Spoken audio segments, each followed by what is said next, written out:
Exclusive. Dahil triple trending. Kim, hindi napigilang maiyak. Paulo, so happy din. I'm overheated, can hardly sleep at night, doing crazy dreaming. You're the reason why. Hiding by the baby. Labis na nagpapasalamat ang aktres na si Kim Chiu sa madlang people sa pagsama at pagsuporta ng mga ito sa pilot episode ng adaptation series nila ni Paolo Avellino na What's Wrong with Secretary Kim. Sa kanyang Instagram account, nagbahagi si Kim ng appreciation post sa fans nila ni Paolo.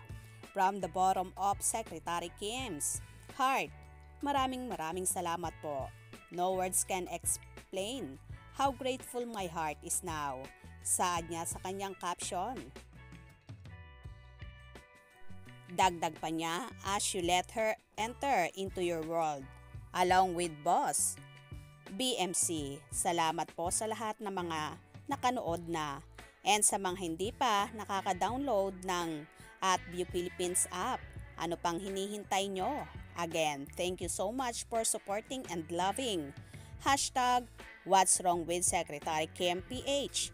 I hope we can spread the word and spread the fun, love, and good vibes the show offers, saad pa ng aktres. Matatandaan na inilabas sa streaming platform sa View ang kanilang series ni Paolo March 18, 12 midnight, na kung saan nagkaroon pa ng technical difficulties dahil sa dagsa ng netizens na sabay-sabay gumagamit at nag-stream sa naturang platform. Samantala, nagbahagi rin si Miss Garlic, ang isa sa head content ng naturang serye, sa kanyang Instagram story kung saan kausap niya sina Paolo Avellino at Kim Chiu na kinongratulate pa ng head ang dalawa sa pagiging successful ng paglabas sa View na talaga namang sinubaybayan ng kanilang mga followers. Ayon pa sa naging caption ni Miss Garlic, the morning after the first drop on View, tears of overwhelming joy and gratitude with our dear Secretary Kim at Chinita Princess. I always knew Sec Kim is you.